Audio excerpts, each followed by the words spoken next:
So, apparently, in the spiritual communities, they're sharing light because, and your light is going to be is attached to your gifts as well.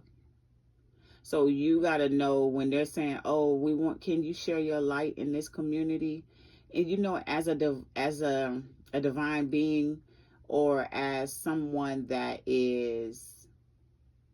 has Christ activated in them, a lot of times they like to try and test you and see what they can take from you and how much they can take from you. I think that's why balance is important. And you got to know that it's important because you got to still protect yourself spiritually and physically. And if the Messiah walked this earth and the Messiah was all light, a part of me kind of just thinks that he was missing a part of his darkness of his mind, or a part of a certain type of darkness, because you got to be able to discern people too, because somebody may want your light and they can come to you and telepathically ask you, "Oh, can you share your light in our spiritual community? We needed your truth."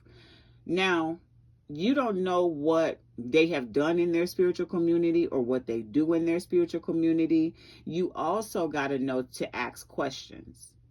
And you don't have time on a spiritual community to do those things. So a lot of times the answers is either going to be yes or no. For me, in the past, I was willing to share my light with the entire world, y'all. I was only in a place of light. And like I said, when I separated from him, I felt like a part of me stayed back. And I was in a state of fear. I didn't want to go anywhere outside of my home really too much, because I don't know why I started having fear. I don't know if it was being projected to me or what, but I started being fearful to leave, to go certain places, to do certain things, to go around certain people, to even just take myself on a date and let my kids do their own thing and I do my thing. I didn't even want to do that sometimes in the beginning at all. I had a certain level of fear, and I think that that's what happens to us as women when we're married to somebody and then you divorce, and then you in the system, you get married in the church. That's that, and you get married under the Bible, the biblical structure. You got to know that what it does to a woman, for her to lose a part of her soul, for her to not know how to take care of herself as a single woman, or for her to not know how to protect herself as a single woman, or for her to have a certain level of fear, all because she's deciding to separate herself from a certain area or a certain person. I don't think that she should be suppressed or oppressed, or her light should be dimmed, nor should her part of that protects her should be taken from her. Because what happens is you give that dark side to your spouse, and then I think you kind of end up taking on their dark side. It's some type of energy exchange that happens. And then also it's an exchange or something that happens where as if there's a recycling of a soul. And then you got to also consider the fact that, in the previous video, I did state that he had another spiritual upbringing. And in his family, they're basically saying, "Oh, in this family, y'all have to stay married in the spirit." I'm like, I'm not staying married to nobody in the spirit. I'm not accepting any spiritual spouses. And I meant what I said. Arranged marriages, spiritual spouses, all these things happening, that's sorcery. I don't think anything needs to be arranged in the spirit before it happens in the flesh, necessarily in the way that they are thinking. Because as you got to realize, all these things that they're doing, these practices is not beneficial at all. It is what is causing a lot of destruction upon the earth, going back and trying to arrange things on the spiritual realm. That's just from my point of view and my perspective and my experience. Personally. That's my experience personally. And it's not just my experience. It's also experience of other people that have been around me that were married. and then seeing how things end up. And then that's why I met another friend of mine passed away, and her aunt, she was telling me, I was telling her, yeah, I was telling her at the time, I was like, I'm going through a divorce at the time. And she was like, yeah, so, oh no, I said I was going through a separation. And she was like, yeah, I left too. I went back. I was like, huh? What she went back for? I ain't say nothing to her. I didn't even ask no questions. I left it right there and didn't say nothing else. But when you leave, if you leave a situation and you have knowledge about what's happening spiritually, you know that it's not the spirit, it's not him as his flesh, it's the spirit behind his flesh, because I remember him how he was when I first met him. And then I can also remember how things transpire when you learn the spiritual realm and how things are happening, and you go through spirituality, you go through a spiritual awakening, you know that you're dealing with the spirit behind that person. So if you have ascended to a certain level of love and truth within you, you're going to naturally have a certain level of care and compassion, forgiveness towards that other person with no hate. Because you're going to have a overstanding of the situation. They are still understanding. There's levels to it. And sometimes they think that it's better for them to have an understanding. There's a calling for everybody. So maybe they're better off having the understanding at that level. Now, for me, having the overstanding is something that I'm not choosing.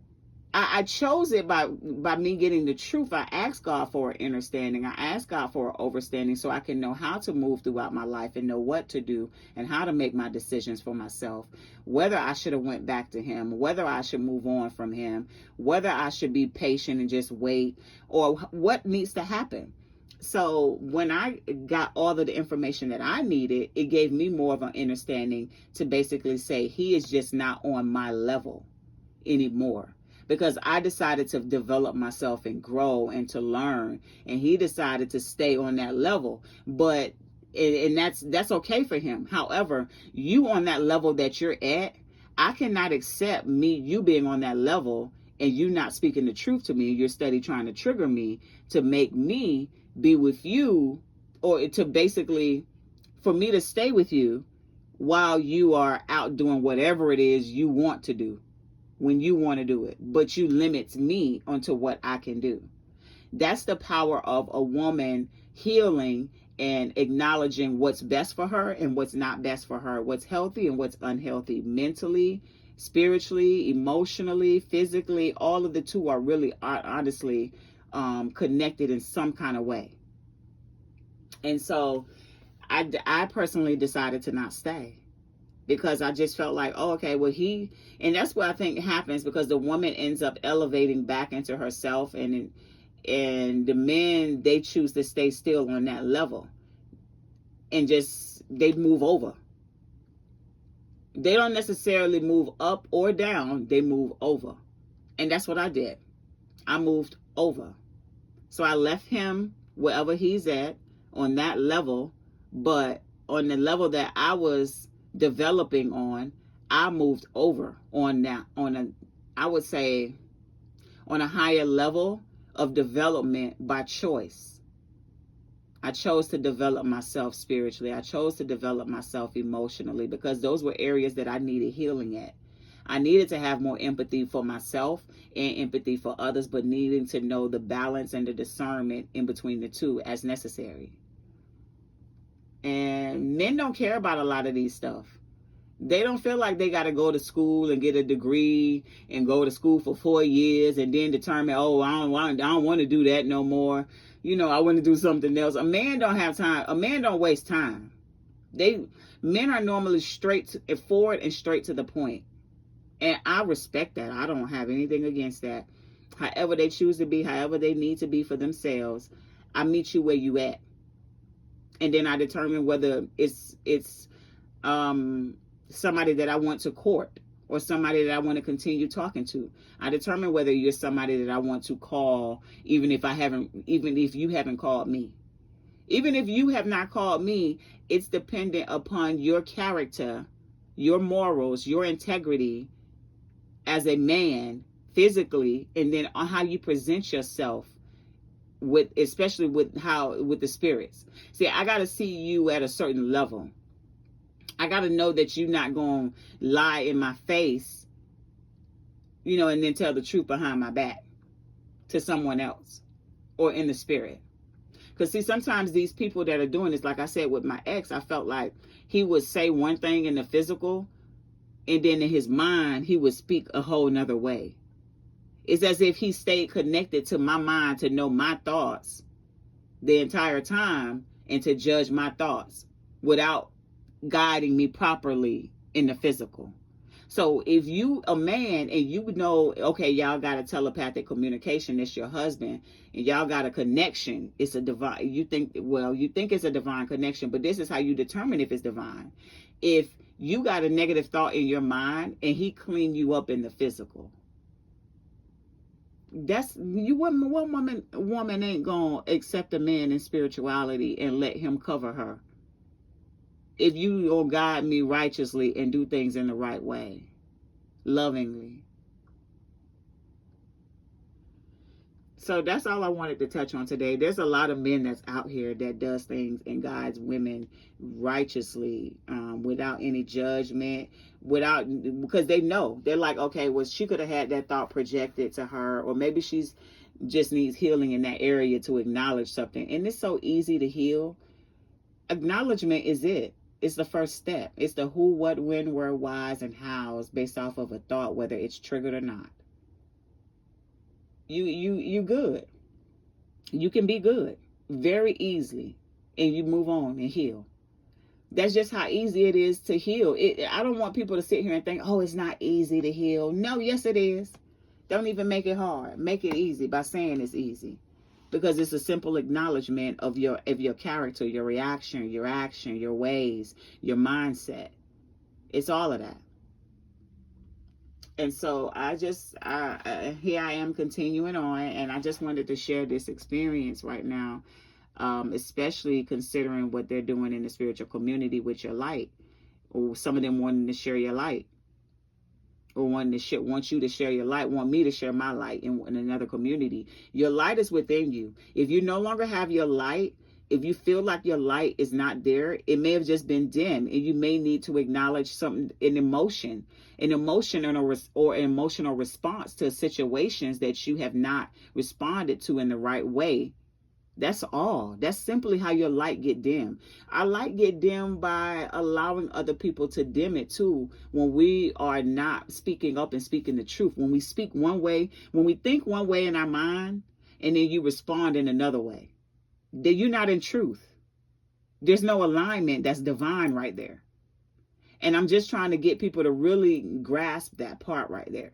If you are in truth, you got to be in truth in your mind, in order, in balance, for justice.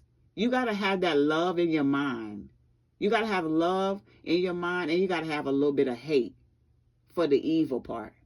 So you would speak your truth on that. You get what? Because imagine if God, like there's a scripture, the Bible talked about a scripture where God will, in the end times, God will write it in our hearts and seal it in our minds for us to remember who Christ in us, for us to remember, because God knew that we were going to go through so much darkness that it might be hard for you to remember Christ, and for you to remember how to love. So that acknowledgement is a stepping stone to it. So God has given us everything we need in us, and we just need to remember that the light is still in us. The light is still there with you. You just have to acknowledge that dark side of you that is in contrast to that light. That's like what's happening with the Charlie Kirk situation and people getting fired. That's what's happening right now with him in that situation with people getting fired. I don't see anything wrong with it, because if you on my job, and if I'm the owner, and I'm the owner of this company, and you representing my company, and I know we stand on compassion, care, empathy. If we know that we have built this company by having these certain values and principles, and you are in contrast to that when you get on social media and you got your job title, you got your employer listed as your job, and you got your job title, you got all your information about your company, but you get on social media and you want to talk about, yeah, Charlie Kirk, I'm glad he lost his life. Yep, well, he got shot, he got killed. Oh well, I'ma fire your ass. I sure will. And yes, I said it, because that's the level of hate that I have for evil. Because you got to know, I have a certain level of love for me, but I also have a side of me that will acknowledge truth. You should not ever sit back and gloat on the death of somebody else, and then you ain't thinking about the people that was there and watched and saw it. These people are in a traumatized state, and you don't have enough compassion and love and empathy within you. Black people, melanated people right now do not realize how they are dimming their light in that situation. How you gonna have Christ activated in you when Christ came back on, especially for you people? Especially for you people. Yes, I'm talking to my people, and I said you people. Christ came back especially for you people. Christ came back. Christ been here every day. You got the choice to rise every day and activate your Christ in you first before you do anything else that you need to do. Before you step out on that job, and you know that job probably got a beast, the entity that's covering that agency or that land, that company, they probably got an entity. That's the truth right there. I hope you feel me, business owners. You know what I'm talking about. So you got that. Before you step out that door and go to that establishment, you should have already activated your Christ within you before you do anything else. And that's the truth. Activating your Christ within you, because you don't know what you could have went throughout the night while you were asleep. You don't know if your child woke you up or somebody else called and woke you up. Whatever could have happened throughout the night, even if it happened while you were asleep and somebody else was working on you while spiritually to pray on your downfall, you realign yourself back with Christ when you wake up. How you gonna realign yourself back with Christ when you over here gloating and really thinking that it's good for you to say that, oh, this man lost his life, and you're saying that he's a racist? I dug deep and watched some of the videos. I did not see anything about this man being a racist. I ain't gonna lie, y'all. All he did was speak the truth. He didn't want y'all to stay in a victimized state. He wanted y'all to know how victorious you were, for you to come out of darkness. You all just took yourselves further in darkness by sitting here on social media, on YouTube, creating content as if you don't have any care or compassion for a man that lost his life on live, and then in front of his wife and child and other children that was there as well. How you gonna keep your light? How y'all are us, and this is for my people, and then you're not realizing how much further you all are descending into darkness. I don't know what to tell you all, but for me to get on my platform and create content and speak the truth. And so God sent me back here to Ezekiel chapter 3, because this still applies to you. It says, warning to Israel. Ezekiel chapter 3, we're going to read at 16. At the end of 7 days, the word of the Lord came to me. Here's the end of their 7 days. Son of man, I have made you a watchman of the house of Israel. So anytime in the Bible I see man, I am not offended, because the word man is in woman. I'm not offended. God is not this Bible is not based on for just a man. It's all in how your mindset is and how you receive it. This applies to a man and a woman, if you ask me. I'll continue. So hear the word I speak and give them warning from me. When I say to a wicked man, you will surely die, and you do not warn him or speak out to dissuade him from his evil ways in order to save his life, that wicked man will die for his sin, and I will hold you accountable for his blood. But if you do warn the wicked man and he does not turn from his wickedness or from his evil ways, he will die for his sin, but you will have saved yourself. Again, when a righteous man turns from his righteousness and does evil, and I put a stumbling block before him, he will die. Since you did not warn him, he will die for his sin. The righteous things he did will not be remembered, and I will hold you accountable for his blood. But if you do warn the righteous man not to sin, and he does not sin, he will surely live because he took warning, and you will have saved yourself.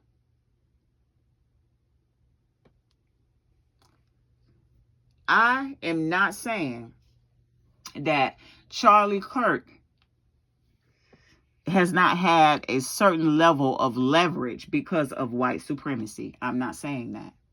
I'm only dealing with the issue that is at hand. I'm not saying that they have not elevated because of white supremacy, but however, I am saying to you, what about your melanated supremacy? This is your melanated supremacy right here. This good book that they wrote, they're talking about y'all. They're talking about, they're telling you how powerful you are. Do you see the scripture that I read not too long ago? It was Jeremiah. In the previous video, I read Jeremiah. I think that was Jeremiah 34, verse 4, if I'm not mistaken. And it talked about how God spoke it into existence over Nebuchadnezzar and said, you know what? Since you don't acknowledge me and you don't know the Most High and you don't pray to the Most High, this is how it's going to be for you. You are cut off. You're going to go out there in the wild and you're going to be amongst the animals. Since you don't know me, let me send you out here amongst the animals because you basically don't remember how you got your ranking and how you obtained your ranking. God humbled him. God brought him right back real quick. He came back to say, oh God, you are a just God. God will humble you if you do not acknowledge the Most High. And that's the truth. And see, a lot of melanated people come into all these in this spiritual awakening and this spiritual awareness, and you still got a certain level of unforgiveness and hate and resentment towards European people. You think that they are part of the problem. They could be a part of the problem, but you don't know how they could actually be working in the spirit to resolve that problem. We don't know. And it says right here, so God created man in his image, in the image of God, he created him, male and female, he created them. And it also talks about how God said and spoke it into existence, let there be light, and there was light. So right here, God said he speaks it into existence, right? And then you come over here and it says right here, so God created man in his own image. Come on with it, y'all. Your power of God is within you. You're the only ones that keep cutting yourself off from source by your actions and your reactions to situations. Your reaction to this situation with Charlie Kirk was not good for you all. My people, it was not good for a lot of you. I'm glad that they fired your ASS. I am, and I said it, because the ASS is a donkey. And that's how I'm going to talk to you, because I'm going to tell you, I'm not fixing to be nice to you at all. I'm not going to cater to your emotions. I've watched several videos where some people walked out of church. Like, how in the world you walk out of church and you denounce God because of what the pastor said, as if the pastor is God over you? You are disconnected. And I am being so truthful and honest. Man, it is so many of the women. What is going on with the ladies? Beloveds, I'm trying to connect with y'all. And I can't connect with a lot of y'all because y'all not in truth in the flesh. A lot of y'all are hateful and evil and negative and mean in your minds telepathically in these spiritual communities. And some of you all are the same way physically. Y'all got so many beasts on y'all and y'all don't even know it. You got so many beasts up in you too, because you having sex with a lot of these men that do not love you. And sex constitutes marriage. When them men having sex with you, when they say sex constitutes marriage, when they have sex with you, they spill their seed in you, they are covering you. They're covering some of your energy centers, because that means that man can either advance you and lift you up to where he at, or he gonna bring you down. And it's vice versa. So the woman can do the same too, because we all at a place of need. But now, no way in the world do I want to be intimate with a man that is not on my level and then be in the situation that I was with my ex. And then he level up on me and you trying to push me down. You trying to step on me and lift yourself up. You don't even care about me. No, I am not elevating you. And I am taking my energy back from you, my gifts, my everything back from you. I don't want you to have anything of mine that belongs to me spiritually. We are no longer together. And that's how it is when you're with a man sexually. Sometimes if these one night stands, if they covering you, ladies, and they keeping you at a certain level and you elevating them. Because you want me to tell you, they're going to stay in you. Their energy is going to stay in you. You going to possibly think about them. You got to have a powerful, great mother on the spiritual realm that's going to be like, no, I'm wiping her memory of you and I'm going to cut her off from you. And you're not getting any of this energy from her too. That's what your guardian angels, or you can say your ancestral warriors do. Because to me, they're the same. I call them guardian angels, and I think we should leave it right there, because when you say your ancestral warriors, you don't know if those ancestral warriors are only in darkness. You want them to have a little bit of light on them. You want both to work for you. So you're going to have to elevate yourself up to that level to ascend so both can work for you. In the darkness and in the light. Let them work together for us. That's our guardian angels, and I'm grateful for them. I appreciate them. I am giving thanks and gratitude for all my spirit guides that guide me, all my guardian angels, whether it be my deceased loved ones that are no longer here, or deceased associates, or deceased patients or clients that I've worked with. I am grateful for it. I appreciate them. Because everything can work out for us. And I just set the intention for my sons and for myself and for my family, for my friends throughout this week. And I pray that everything works out best for us. And I want the best for you all as well. So I pray that everything works out for you all throughout this week. I pray that your light is not dim within you, so that way that light can mirror to others too. Y'all be great and enjoy your day and have a great week.